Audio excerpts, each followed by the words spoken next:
त्यांच्या मनाला लागून राहिलेली आहे. आणि मलाही आश्चर्य वाटलं, कारण अजून माझी 61 व्हायची आहे. आणि त्याच्या आतच गोपीनाथराव तुम्ही हा कार्यक्रम घडवावा. 1980 साली आम्ही दोघं एकदाच विधानसभेमध्ये आम्ही प्रवेश केला. पंचायत से प्रदेश और प्रदेश से राष्ट्रीय सियासत में उभरे हुए नेता की कहानी लेकर आया हूँ, जिसे उसके समर्थक अन्ना और थोरले साहेब कहा करते थे, जिसके पूर्वज अंग्रेजों के शासन में देशमुखी का कारोबार चलाते थे. दिखने में शानदार और व्यक्ति महत्व में जानदार, सियासत में दमदार नेता की ये कहानी. नमस्कार दोस्तों, मैं रविराज जाधव आप सबका स्वागत करता हूं. आज बात करेंगे महाराष्ट्र के पूर्व मुख्यमंत्री और केंद्रीय मंत्री रहे विलासराव दगड़ोजी देशमुख जी की. जिस प्रकार की सियासत विलासराव जी की रही है, उस सियासत की जड़ें काफी बुनियादी स्तर से मजबूत रही है. आप जान सकते हो कि एक व्यक्ति ग्राम पंचायत के सदस्य के तौर पे गांव में चुनकर आता है, यानी जो गांव की पंचायत है उसका मेंबर बनकर एक राज्य का मुख्यमंत्री बनता है और बाद में जाकर केंद्रीय मंत्री बनता है. तो आप समझ सकते हो कितने बुनियादी स्तर से उन्होंने अपने सियासत की रचना रची होगी. उनके पिताजी का नाम दगड़ोजी राव था, जो उनके गांव के मुखिया थे. उनके गांव का नाम था बाभुल गांव और बाभुल गांव के उनके पिता सरपंच थे. उनके जो दादा थे यानी पिताजी के पिता थे, वो अंग्रेजों के शासनकाल में महसूल अधिकारी हुआ करते थे. जब वो नौकरी से रिटायर हो जाते हैं तो उन्हें देशमुखी का कारोबार भी संभालना पड़ता है. देशमुखी का कारोबार वही होता है जिससे उनको समाज की सुव्यवस्था और समाज में जो कुछ घटनाएं चल रही है, उन घटनाओं को देखते हुए सामान्य इंसान को न्याय दिलाने का काम उनके दादाजी के ऊपर था. उनके दादाजी का जो देशमुखी का अधिकार है वो बाद में जाकर विरासत में उनके पिता को मिलता है. उनके पिता गांव के मुखिया होने के नाते उन्हें लोग दादा के नाम से पुकारते थे. विलासराव अपने पिताजी की राह पर चलकर ही चुनाव में उतरे.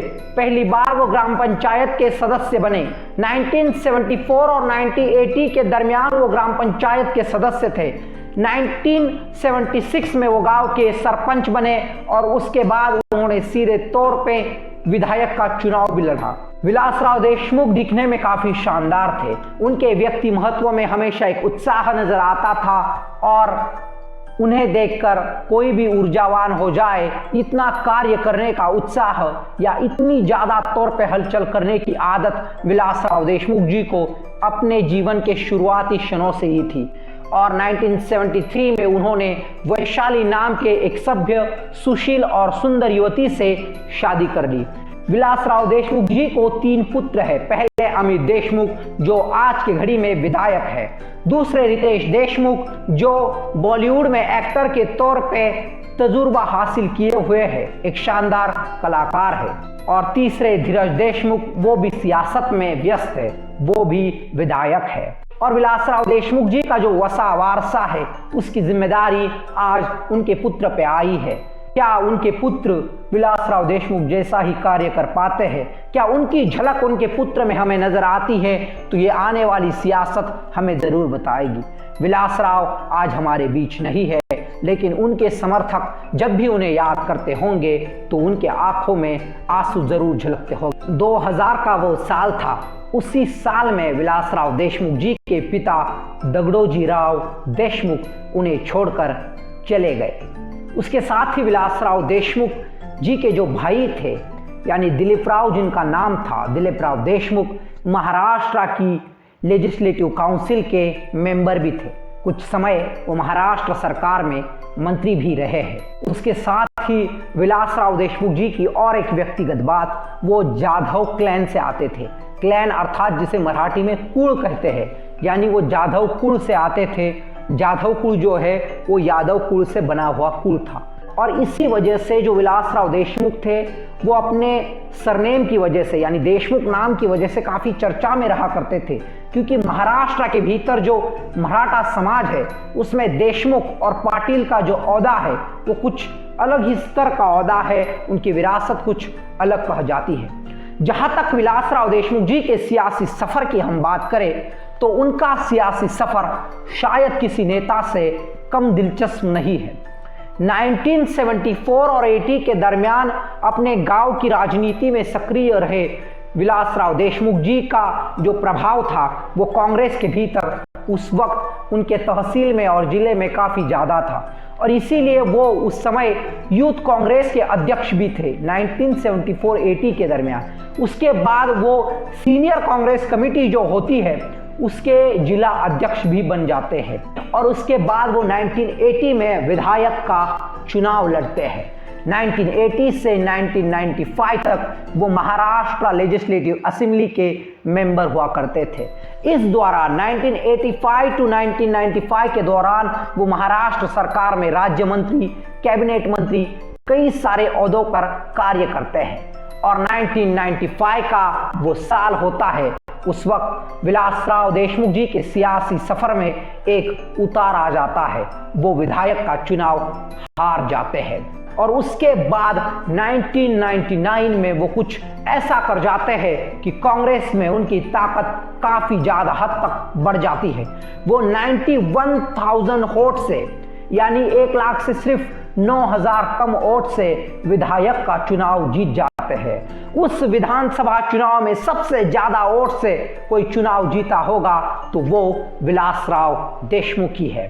उसके बाद उन्हें महाराष्ट्र का वो तख्त हासिल होता है जिस तख्त के इंतजार में कोई भी प्रादेशिक स्तर का नेता रहता होगा। वो फिर कांग्रेस के द्वारा 18 अक्टूबर 1999 को महाराष्ट्र के मुख्यमंत्री बन जाते हैं, और इस ओहदे पर वो 17 जनवरी 2003 तक रहते हैं, और उसके बाद फिर से 1 नवंबर 2004 में वो महाराष्ट्र के मुख्यमंत्री बनते हैं, और लगभग 4 दिसंबर 2008 तक वो महाराष्ट्र के मुख्यमंत्री रहते हैं।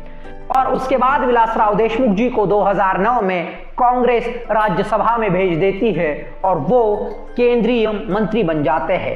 विलासराव देशमुख जी का ये सियासी सफर जो है वो काफी रोचक है, काफी दिलचस्प है, लेकिन उतना ही विवादित भी है। विलासराव देशमुख जी की जो महाराष्ट्र की सियासत में पकड़ थी वो गांव-गांव तक पहुंचे हुए एक सियासी बाजीगर थे, और देशमुखी का ओहदा संभाले विलासराव जी ने अपने देशमुखी को खूब अच्छे तरीके से निभाया और खूब अच्छी तरीके से चलाया। कांग्रेस की जो आइडियोलॉजी थी जात पात धर्म से उठकर सबको साथ लेकर चलने की, उस आइडियोलॉजी को उन्होंने बरकरार रखा। विलासराव देशमुख जी का एक भाषण मुझे याद आता है। उन्होंने उस भाषण में कहा था कि कितने सारे राजनेता आकर चले गए, कईयों ने बात की कि वो कांग्रेस को खत्म करना चाहते हैं, लेकिन कांग्रेस कल भी जीवित थी, आज भी जीवित है, और आने वाले समय में भी कांग्रेस की आवाज बुलंद रहेगी। विलासराव देशमुख जी के वक्तृत्व शैली में एक अर्थ छिपा हुआ करता था, एक भावना थी, एक तड़प थी कांग्रेस के लिए, एक तड़प थी जनसामान्य इंसान के लिए। लेकिन उसके साथ ही विलासराव देशमुख एक हास्यमय वक्तृत्व शैली के सूत्रधार भी थे, हम इसे नहीं भूल सकते। और जहां तक विलासराव देशमुख जी और विवाद की हम बात करें, जब 26/11 में मुंबई पर आतंकवादी हमला हुआ उस वक्त उन्हें अपने मुख्यमंत्री पद से इस्तीफा देना पड़ा, और उसके साथ ही उनके काफी अच्छे दोस्त डिप्टी चीफ मिनिस्टर और महाराष्ट्र के home minister RR Patil ji को भी अपने पद से, अपने ओहदे से इस्तीफा देना पड़ा था। ये इस्तीफा विलासराव देशमुख जी को क्यों देना पड़ा, ये सवाल आपके मन में जरूर होगा। तो उस प्लेस पे उन्होंने जो डायरेक्टर थे राम गोपाल वर्मा, उन्हें विजिट करने की इजाजत दे रखी थी, और इस वजह से ये कंट्रोवर्सी और ज्यादा बढ़ जाती है। उसके साथ ही जब आदर्श हाउसिंग सोसाइटी यानी आदर्श घोटाला जो महाराष्ट्र में उसकी काफी चर्चा हुई, उस वजह से महाराष्ट्र के मुख्यमंत्री रहे अशोक राव चौहान जी को अपने पद से इस्तीफा देना पड़ा था। उस आदर्श हाउसिंग सोसाइटी के भीतर भी विलासराव देशमुख जी के 2 फ्लैट थे। बाद में जाकर जब ये विवाद बढ़ा, उस वक्त सुशील कुमार शिंदे महाराष्ट्र के मुख्यमंत्री हुआ करते थे, जो विलासराव जी के काफी करीबी दोस्त थे। उन्होंने ये कहा कि यह मामला विलासराव देशमुख जब महाराष्ट्र के मुख्यमंत्री थे उस वक्त का ये मामला है। ये बात उन्होंने जूरी से कही थी, यानी जो न्याय देने की समिति थी उस समिति से सुशील कुमार जी ने ये बात कही थी। और विलासराव देशमुख जी की जो डेथ है वो काफ़ी दुख भरी है, काफ़ी दर्द से उन्हें गुजरना पड़ा।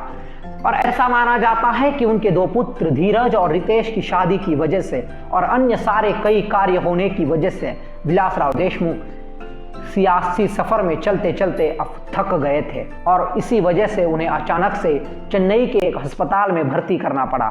उनके लीवर में और किडनी में काफ़ी तकलीफ थी, उनकी लीवर और किडनी डैमेज हो गई थी और जिस व्यक्ति की लीवर और किडनी विलासराव देशमुख जी को देनी थी उस व्यक्ति की मौत पहले ही हो रखी थी। और इसी वजह से थोरले साहेब अन्ना, जिन्हें उनके समर्थक बुलाया करते थे, वो थोरले साहेब, वो आदरणीय सम्माननीय अन्ना अपने कार्यकर्ताओं को छोड़ जाते हैं।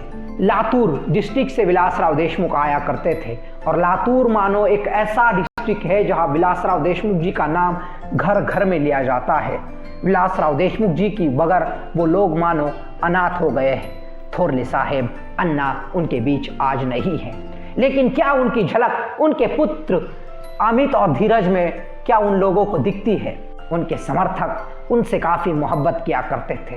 विलासराव देशमुख, मनमोहन सिंह, सोनिया गांधी या उससे पहले राजीव गांधी, हर एक सियासी बाजीगर के साथ उनकी दोस्ती रही है। शरद पवार जी के साथ उनके जो संबंध है वो काफ़ी प्यार भरे रहे हैं। राष्ट्रवादी पार्टी के जितने भी नेता आज महाराष्ट्र के भीतर है वो भी विलासराव जी को याद करते होंगे, क्योंकि महाराष्ट्र के सियासत का एक ऐसा बाजीगर जिससे सभी लोग प्यार किया करते थे। उनके कॉलेज के दिनों में गोपीनाथराव मुंडे, प्रमोद महाजन उनके दोस्त हुआ करते थे। सचमुच विलासराव जी ने देशमुख का जो देशमुखी का ओहदा होता है उस ओहदे को जात पात धर्म से ऊपर उठकर सेवा कार्य में जुटाया। विलासराव देशमुख जी ने मंजारा चैरिटेबल ट्रस्ट की भी स्थापना की है। उस ट्रस्ट के जरिए उन्होंने कई सारी शिक्षण संस्थाएं, कॉलेजेस खोल रखी है। सचमुच विलासराव देशमुख एक थोरले साहेब थे। आज उनकी याद महाराष्ट्र के लोगों को जरूर आती होगी। तो बस आज के लिए इतना ही। तो मिलते हैं अगले वीडियो में कुछ अगले विषय को लेकर। तब तक के लिए धन्यवाद, बहुत बहुत शुक्रिया। Please subscribe Raviraj Jadhav YouTube channel.